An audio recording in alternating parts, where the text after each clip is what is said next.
All right, well, it looks like we're live right now. So welcome everyone. Thank you for the opportunity to share this presentation with y'all. I want to start off by thanking our veterans for their service. So happy Veterans Day, everybody. And I'd also like to thank Domi Station and Techstars for putting on this great event. So as we dive into our presentation today, hopefully some of y'all have heard about HubSpot and the perks that our partnership offers to Domi Station. So I'll quickly cover some of that real quick. Today, we're going to talk about turning your website into a lead generation machine. So what is the HubSpot playbook for doing so? What are the tools that you have at your disposal? And how do you create this engine so you're building organic leads on a consistent basis? So first off, this presentation is brought to you by HubSpot for Startups, which is basically a program where HubSpot partners with VCs, accelerators, and other entrepreneurial organizations to help support their founders in their startup journeys. And what we do is we offer master classes, resources like video tutorials, blog articles, templates, toolkits, you name it, all of these resources for free that are going to help you on your entrepreneurial journey. There's going to be some resources that I'm linking as well, so we'll share this presentation with you afterwards. So awesome. Let us dive into it. Also, one other thing, through our partnership with Domi, y'all have access to not only some free software, free CRM, sales tools, marketing tools, operations tools, customer service tools, but then you also get discounts on more advanced tech stacks as well. So that's one piece. You can see what those discounts are right here. If you want to access that, you can also access that right here by clicking this link. Like I said, I'll share this with you afterwards, so don't worry about that. And then another thing too, if you need some help, you are welcome to come to our weekly office hours for mentorship. So whether that's questions on our product or really just questions on strategy related to marketing, software, sales, whatever it may be, we're here to help you. So, and this is meant to be an engaging presentation. So if you have any questions, feel free to interrupt, ask them, put them in the chat, pass them along to Tristan, whatever makes sense. So a quick introduction from me. So my name is Dan Gallagher, and what my role is like I was saying, I work with VCs, accelerators, and other entrepreneurial groups to help their startups succeed. And so I've previously led community partnerships at one of the larger accelerator and venture groups in Texas called Capital Factory. And I've also been in your shoes as a founding member of a startup. So I've made a lot of mistakes. I've learned a lot. So hopefully you can learn from me and the mistakes that I've made to shortcut your own process. So what are we talking about today? We're going to be diving into a few things. One, we're going to talk about the new playbook, about how the buying landscape has fundamentally changed and how we can adapt as sellers to that new landscape. So we're going to cover that. We're also going to dive into the strategy about how we can execute better marketing, how we can build stronger relationships that are going to lead to better and faster growth. And then finally, we're going to go over the plays. So what do we actually do to start driving traffic and generating leads? So it is hard to talk about the new playbook if we don't know what the old playbook was, right? So what is the old playbook? The old playbook is things like mailers, which are huge, impersonalized mailing, like outreach, right? Broadcast TV ads, door-to-door sales folks.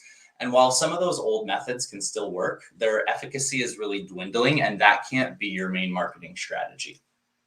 Because the way in which we're connecting is changing, and we have to change the way we're interacting with those leads and servicing those leads. So first off, the old playbook is broken. And really what it does is it's focusing on fighting for people's attention by interrupting them. So think about it, right? TV ads, they interrupt your show. Telemarketers are interrupting your workflow, and door-to-door salespeople are interrupting your lives, right? And so that's not going to work as well anymore because there's been a significant shift in how customers want to be interacted with.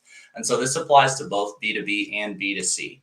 Your potential customers don't want to be bombarded by ads and interruptions, right? That fundamental buying experience has changed. And here are just some statistics for that, right?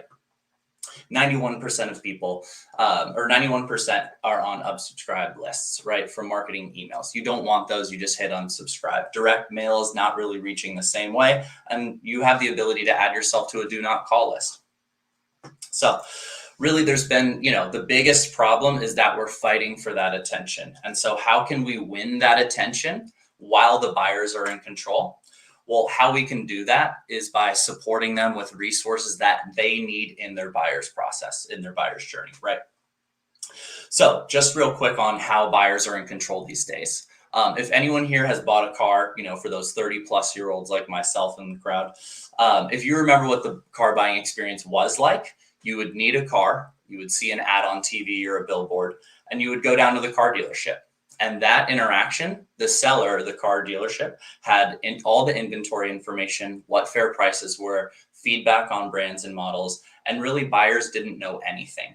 But that information asymmetry has changed and disappeared.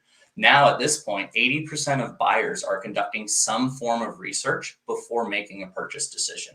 So just to go back to that car example, you have services like Carfax to get the accident history, access to pricing information. Other sites will aggregate that information from dealerships nationwide.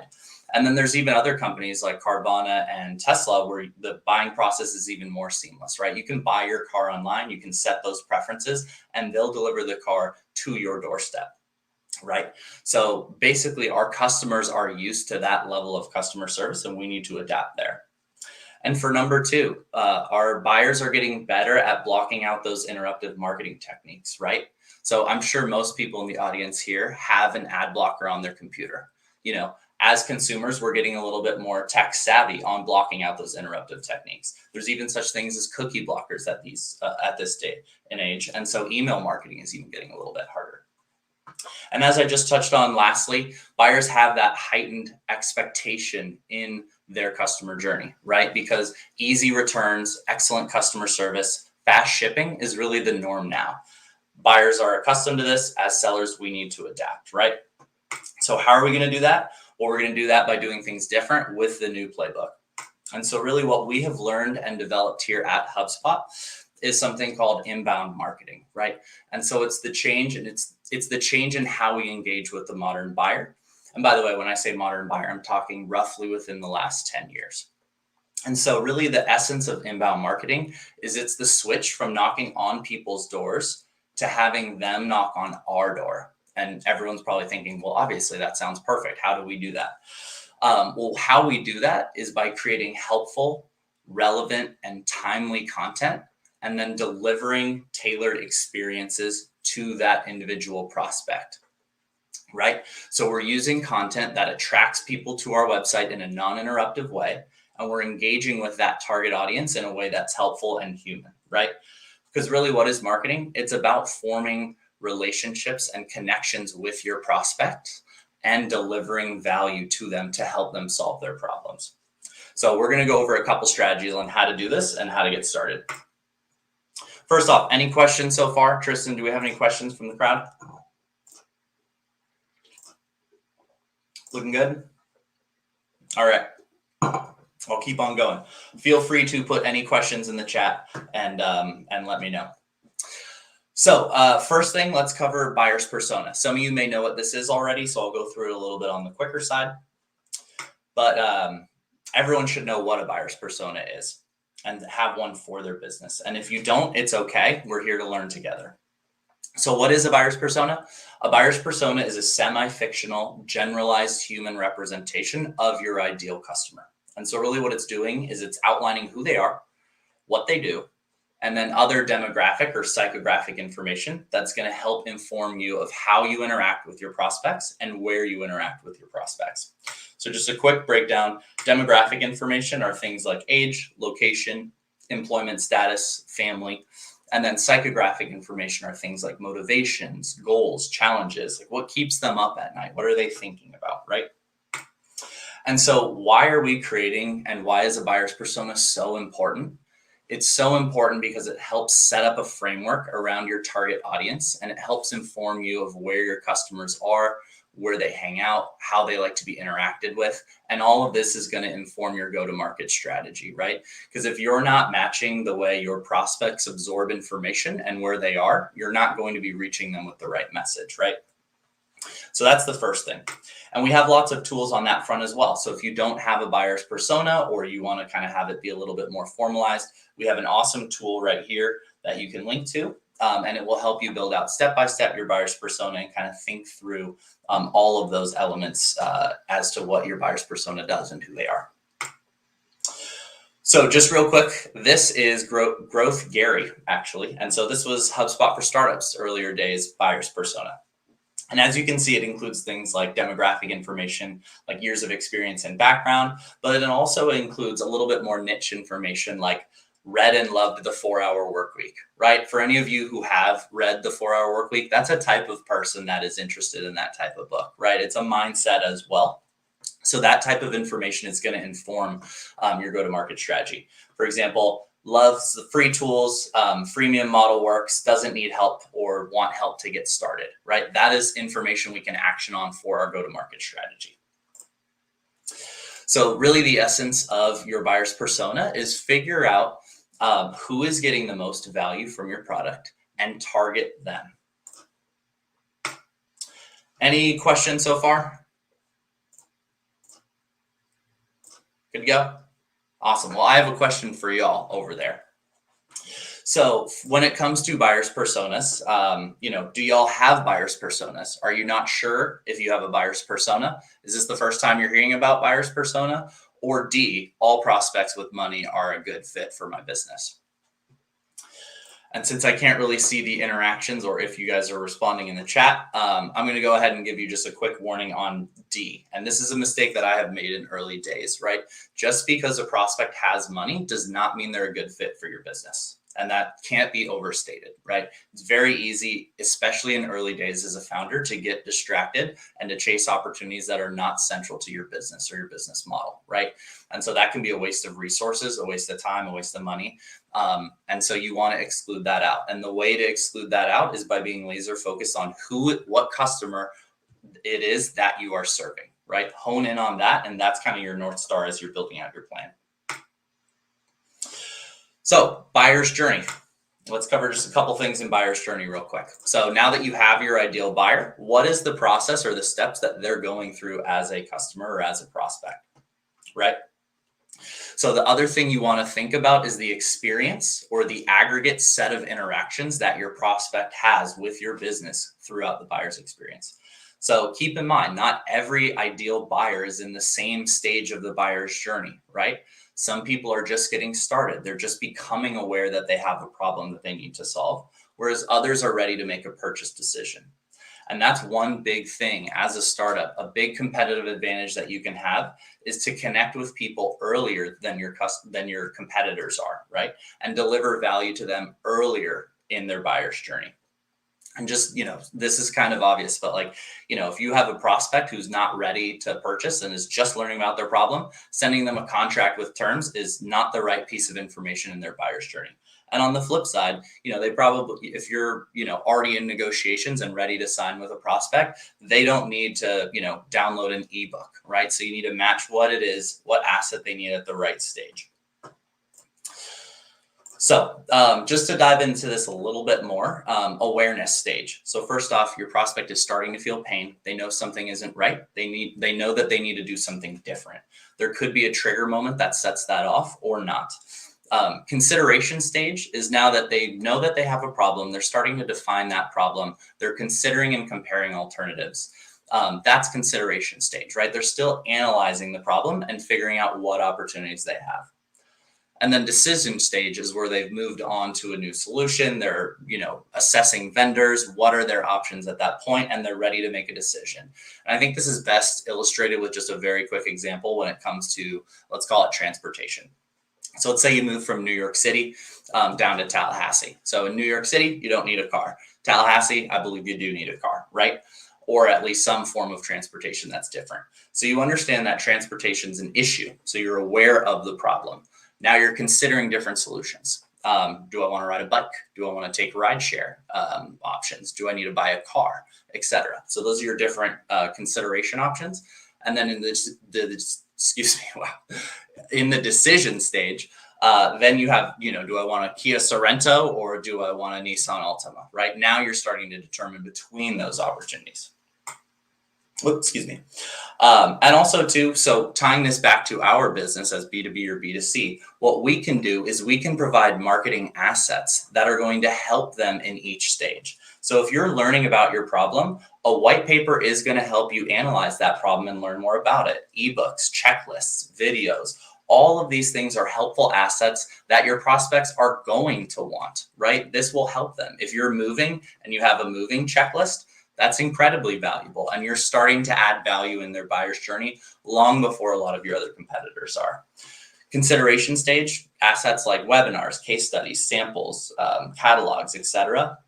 And then decision stage assets would be things like demos, consultations, quotes, and trials and whatnot, right? So you want to match where they are, assets, to where they are in their buyer's journey. So let's dive into these strategies around this. So we've got three main strategies that are associated with scaling growth. And the reason I'm saying scaling growth is because it's a more inclusive term that brings together marketing, sales, and service. And that's where real scaling happens, is when these three components are in sync and are working together, right? If you have silos between marketing, sales, and service, you're going to run into problems, and that's a different presentation. But really, we've broken this down into three strategies. So the first strategy is attracting strategies, right? So how do you attract or get people to want to engage with you and want to learn more about you or your product or service? Second, we have engaging strategies. So how do we engage with them when they're ready to engage with us? And then third is, how do we make their buying experience a delight? So from start to finish, how do we make that a positive experience? And then after, when they've become customers, how can we tap into and benefit from them and help them use them to keep pushing our business forward? All right. So let me dive in to that. No questions so far. All right. So when it comes to drawing your prospective buyer's journey, once again, driven by your buyer's persona, you can start attracting them with video content, with blogs, with helpful guides, your SEO strategy, which we'll dive into in a second. Ads to some degree, but it's a much smaller portion of your overall marketing strategy than it used to be historically. 30 years ago, taking out an ad was pretty much the only way that most people would find out about your business, and that's simply not the case today, right? And then next, we have engage tools. So once they're on your website, you can engage your prospects at scale through conversational chatbots and other resources like marketing automation. That's really going to help deliver that tailored and personalized outreach at scale. Email marketing. This is where you're nurturing the relationship with that prospect after they've left your website. For example, they visit your site and they want to download an ebook. That first email goes out, can be an ebook, right? Then you'll have a second follow-up email where you're turning that anonymous stranger into a prospect, because what you're doing is you're doing a value exchange. You're getting their name and their email, and you're giving value in exchange in the form of a video, in the form of some sort of a marketing asset that's going to help them solve their problem. And then lastly, we have delight tools, right? So this is to help deliver customized experiences at scale. Once again, email marketing, automation, attribution reporting, lots of other tools about your prospects that are going to inform you of how engaged they are and how qualified they are to make a purchase decision. So a question here to ask yourself is, as you are growing as a company, think about what stage you are as a company. Where should you be focusing your marketing efforts today? Do you think you should be focusing on the attraction strategies? So, getting people to your website, or should it be engaging strategies? So maybe you're getting a lot of visitors to your website, but no one's really engaging with you once they get there. Or is it on delighting strategies, right? So people are coming, they're engaging, but they're just not coming back and really finding value. And so the short answer is it depends. But in our experience, and we're working with about 25,000 startups, so we are seeing a broad swath of the market. Most startups are somewhere between A and B, sometimes both. And delighting strategies are important, but when you're starting out, it's a little bit more relevant to focus on A and B here. So we're going to focus a little bit more on the attraction and the engaging strategies here. All right. So diving into that. So what are our plays? So what do we have to do? What techniques and tactics can we use to attract and engage folks? Well, a couple things. On the attraction side, it's SEO, right? So Google, they're huge. Most common way by far to search for information and do research, right? Everyone here, I'm confident, has used Google before. So how do we take the power of Google and use it to our advantage? And really what we're getting at is, the question is, how do we, knowing our buyer's persona and knowing our buyer's journey and knowing that most people are engaging online every day, how do we find ways to draw them in? Well, we can do this in a couple ways. Once again, SEO, blogging, and social media. That's how we're going to win the game. So, and just a quick note, we're going to cover a lot of information at a high level. So if you want to learn a little bit more about this, we're going to be doing regular programming with Domi to cover these topics in more detail. So any feedback you have, please provide that to Tristan and others, and we'll focus on what education sessions would be most valued to dive in a little bit deeper. All right, so let us dive into SEO. So first off, what is SEO? It's search engine optimization, right? And there's two main components to search engine optimization. First is on-page SEO. And so most people in our experience get pretty decent at on-page SEO.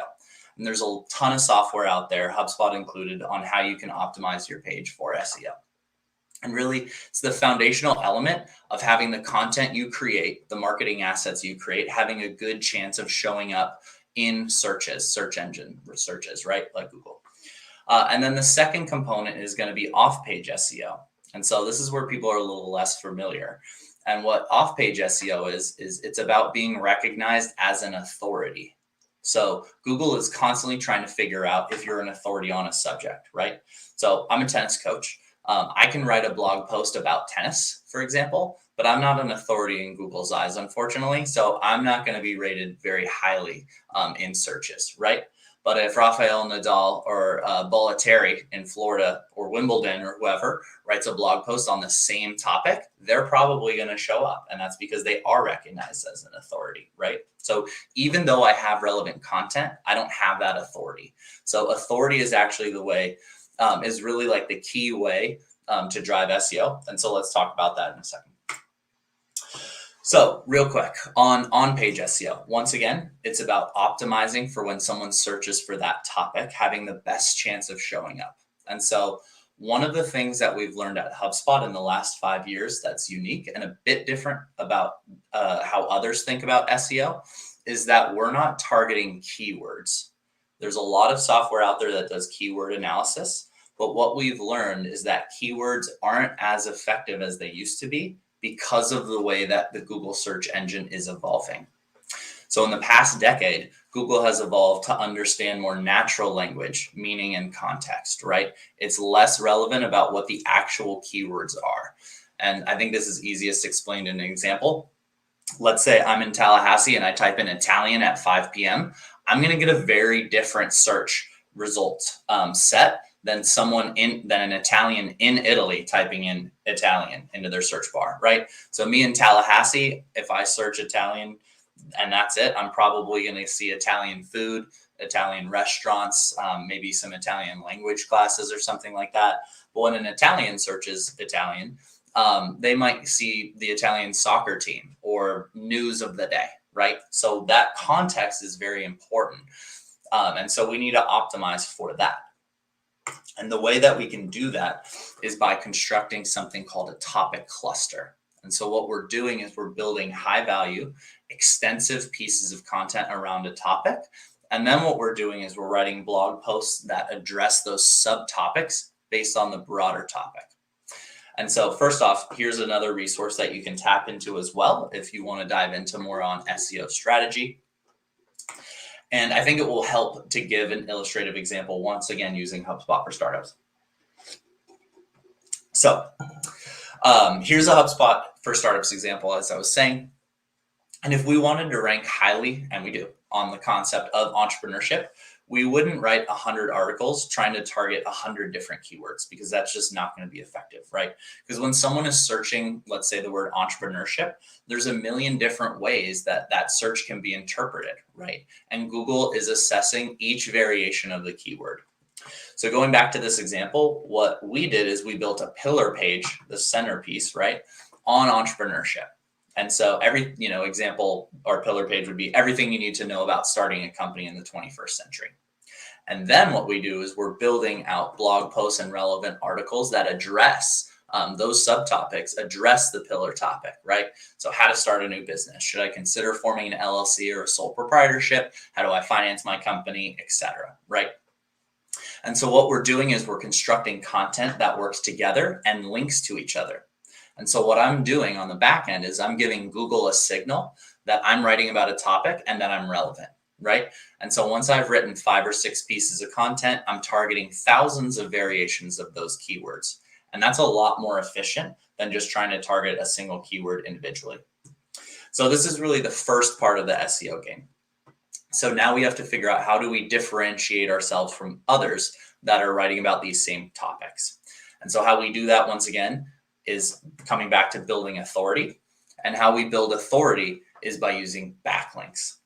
So I'm more than comfortable to admit that I did not know what backlinks were and did absolutely no backlinks when I started a company. So I'm guessing that some of you have heard of backlinking and some of you probably haven't. So just to give a quick overview, backlinking is when you're reading an article and there's a hyperlink to somewhere else. And that somewhere else is a different website, right? So it's getting other sources to include hyperlinks on their pages that is going to route traffic back to your page, which is going to help you rank higher in search results. So what they're doing is lending credibility to you in the eyes of Google and in the world of SEO.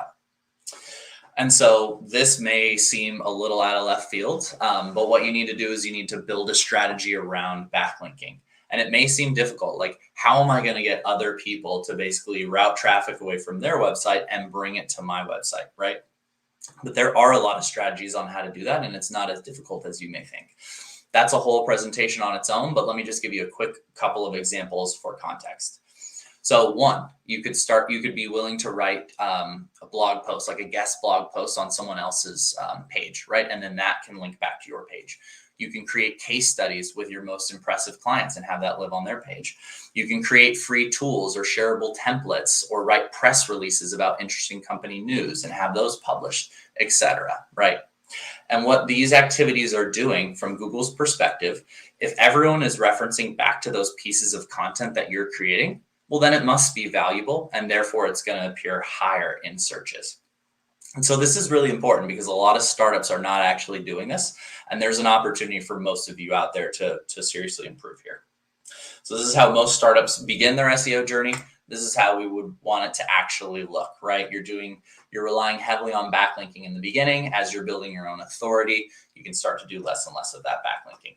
And so here's a couple of extra resources on how to improve either build or improve your backlinking strategy. So that's the first one. Any questions?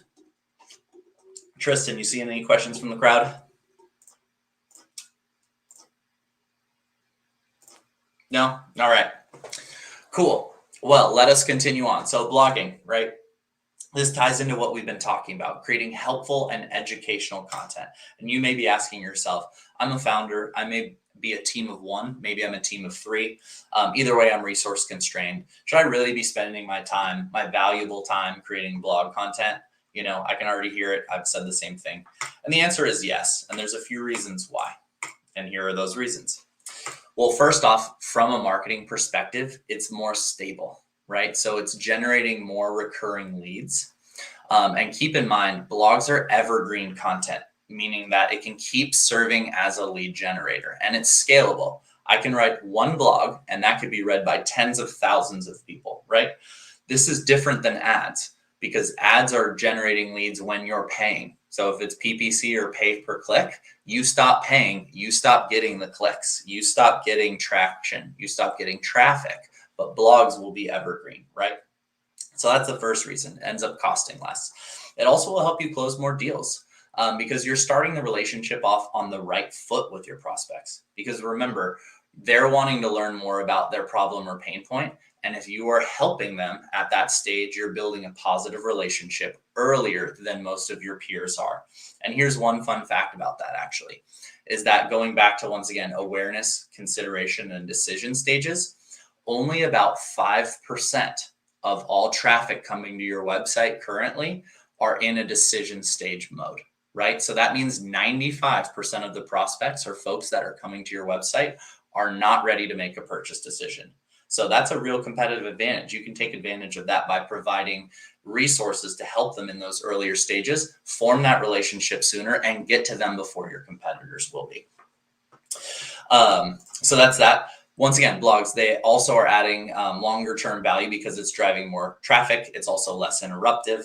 And it just overall, like I said, it's going to drive a lot of value for you. It's also positioning you as a thought leader. The list goes on and on. And then number 3 is social media, right? Everyone should be using social media, even if you're B2B and selling to a manufacturing company, right? Because the buyers at those manufacturing companies are still using Facebook. They're still using Twitter, LinkedIn. And really what social media is it's another channel for you to connect with your buyers, even if all of them aren't using social media. So as you're forming your social media strategy, ask yourself a few questions here. Excuse me. First off, what are your goals? Is it awareness? Is it branding? Is it lead generation? Number 2, what platforms do you want to focus on? And this really ties back to your buyer personas we were talking about earlier. Where is your prospect spending their time? How are they going about conducting their research? What platforms are they actually engaging with, right? So from there, you can determine where you want to focus your limited resources. So for example, at HubSpot, it's LinkedIn. For those of you who are in B2C and more transactional nature, it may be Instagram or another channel, right? So you need to, once again, meet your customers or meet your prospects where they are and connect with them in a way that resonates. And then lastly, what type of content are you sharing? So is that content resonating? What format is most relevant to your audience? And one thing to keep in mind is that social media marketing is both an art and a science. So couple general tips that we've learned are those 4 on the right. So first off, it's being genuine, right? You need genuine content. Don't try to trick people into reading something. All of you have started a company or are working at a startup or are in startup land, right? That's a big risk. It takes a lot of time and energy to be a founder. And you're probably doing what you're doing because you're passionate about it. So let that passion show in your content. You are experts in this field. Share that expertise. Number 2, visuals. Most people are visual learners. Having pictures will really enhance, and you've all heard the phrase, picture is worth 1,000 words. Number 3, this is where it's a bit of an art and a science. So you want to post often. You want to be top of mind. You want to be relevant, but you also don't want to be too spammy, right? So you want to find that balance between adding value where you can add value and just being annoying, right? And that's going to vary industry to industry. It's going to vary based on your business. And then number 4, look at the data. You want to be thoughtful and intentional about how your content is performing and how your channels are performing. So there's a couple tools that will help on that front.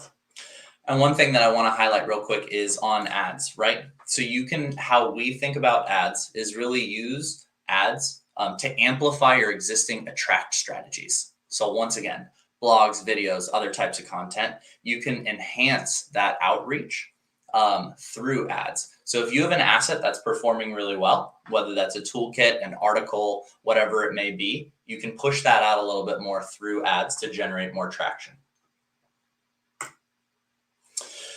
And so, at this point, you might be feeling a little overwhelmed. Like, once again, I'm only 1 person or 3 people. This feels like a lot. I don't know if I have the resources for this. Well, there's some good news. This is where you really want to lean into technology, right? Because technology will help you with all these like leveraging activities. And so, for example, on the marketing side, HubSpot, this is actually a screenshot from HubSpot's platform. And it's really easy to measure the flow through, right? From impressions to clicks to contacts to customers. And you can even figure out which channels they're coming from and then get an ROI calculation. So you can link up LinkedIn, Google, Facebook, whatever it may be, and see how each of those channels are performing and see where those customers ultimately came from, right? That's really powerful because you can say, I spent $1,000 on Facebook ads that led to X clicks, Y new leads, and Z customers.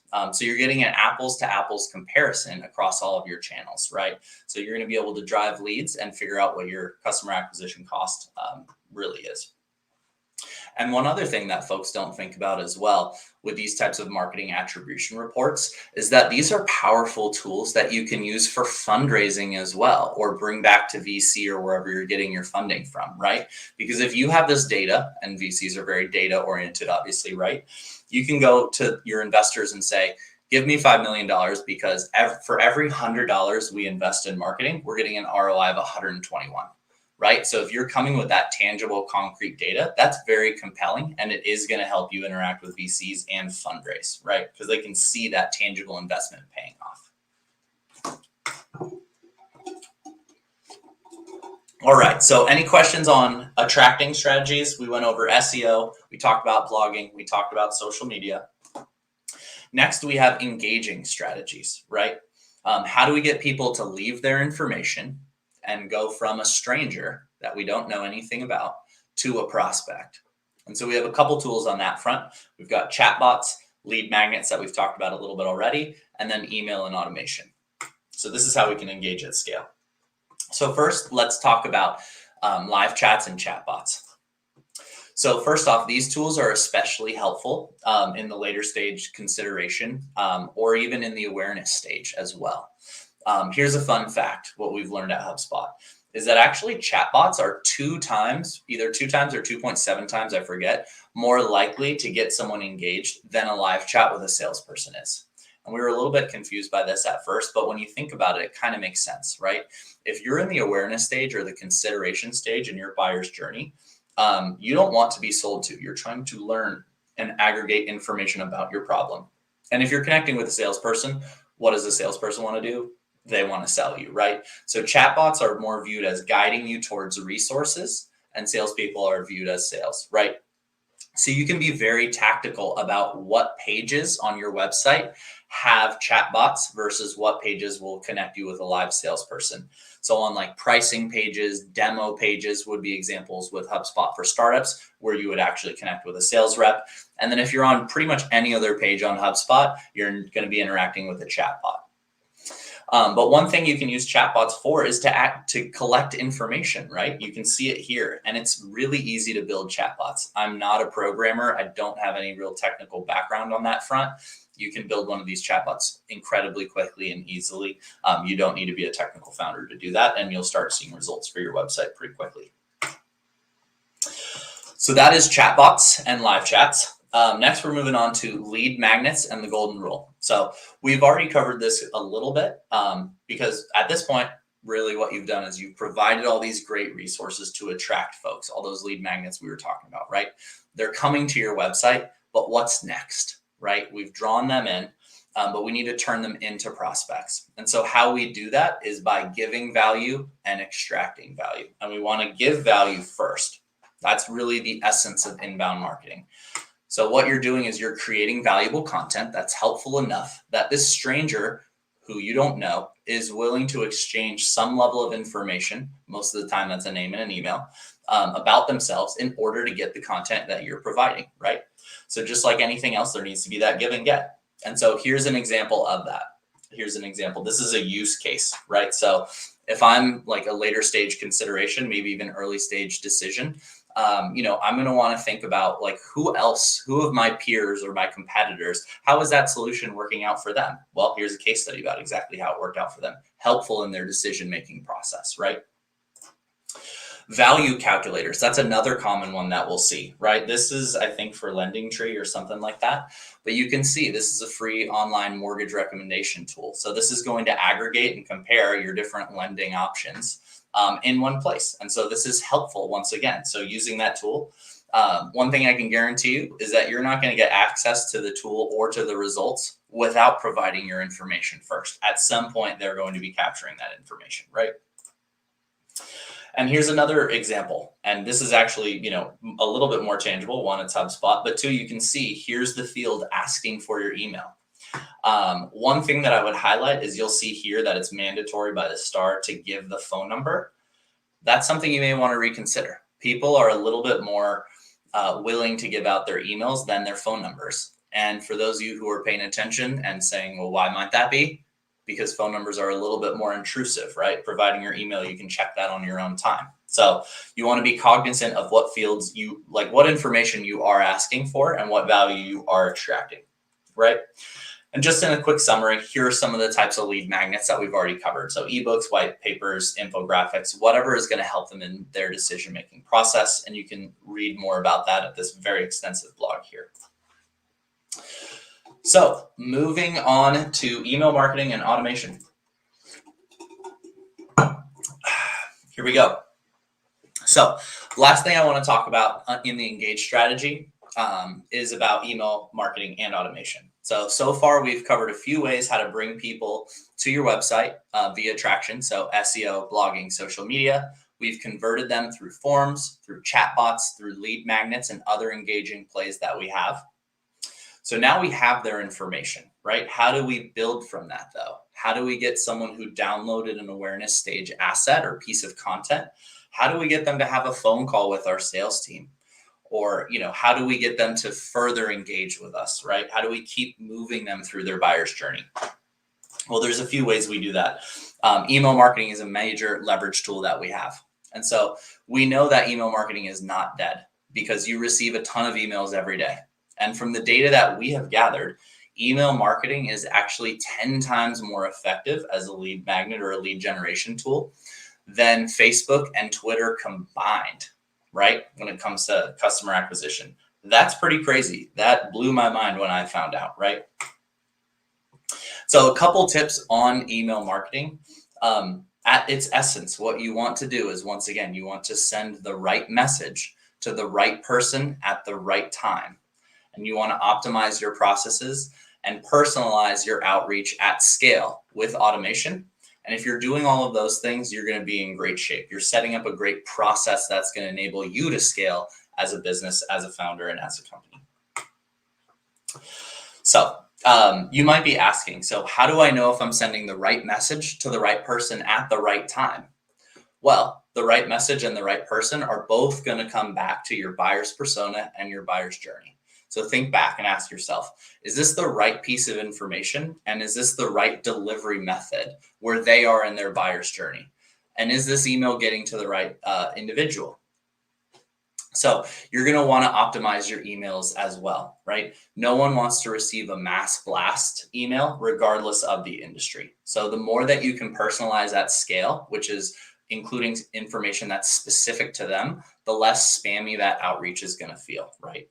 And the other thing to mention here, once again, is you can leverage technology for all of this. Regarding personalization, there's a lot of software out there that can add personalization tokens like HubSpot. And personalization tokens would be things like their name, their company, their industry, other sorts of information about how they've engaged with your company, like how long did they visit certain pages, landing pages on your website.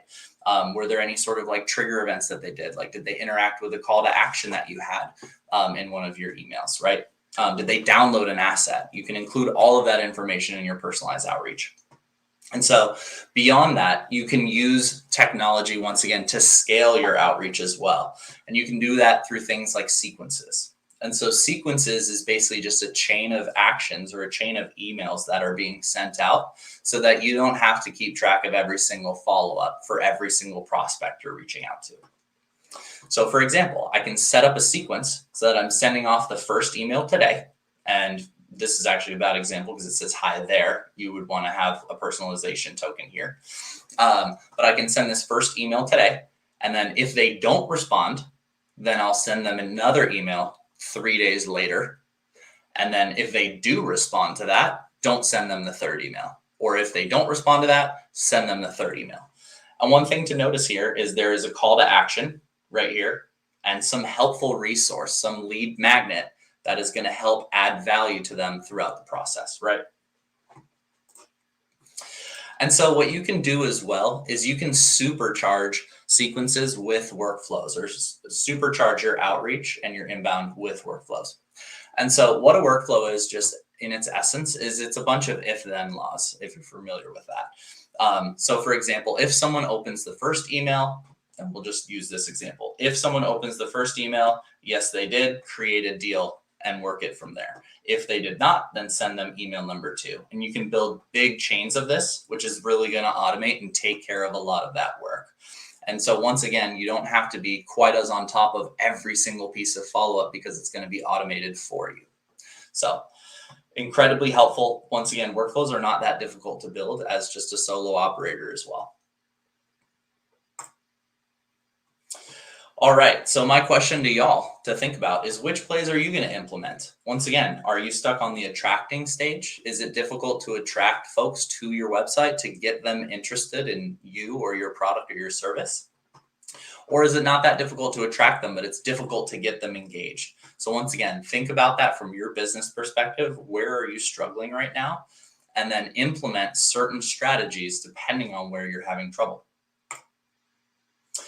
So one thing as I'm wrapping up here, and I'll leave some time for questions, is I've attended countless webinars like this myself when I was a startup founder, just to learn. And one pain point that I always had is I didn't really know where to start. I'd absorb a lot of great info and I'd be really fired up, and then I wouldn't know where to go from there. I wouldn't know how to action on that. So I've been very conscious about that, and I want to help each one of you action step by step.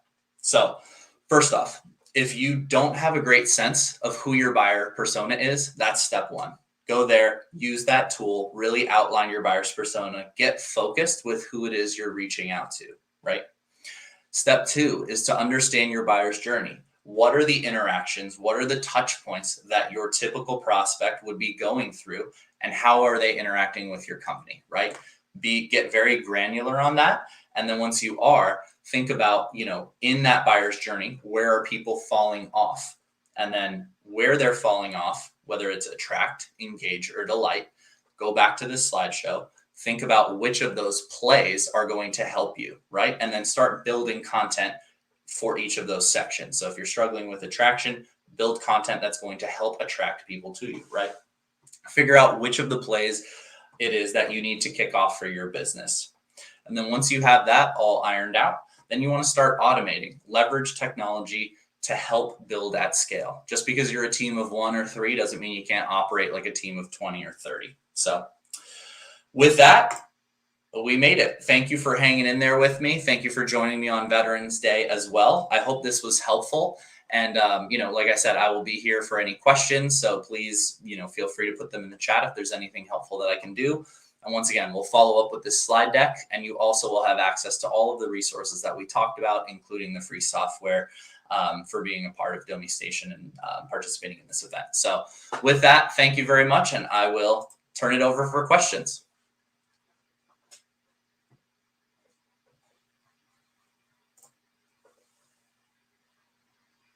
Awesome. Well, thank you, Lanisha, as well. And once again, let me know if you have any questions. We'll follow up with this. And thank you again for your time, and enjoy the rest of your day.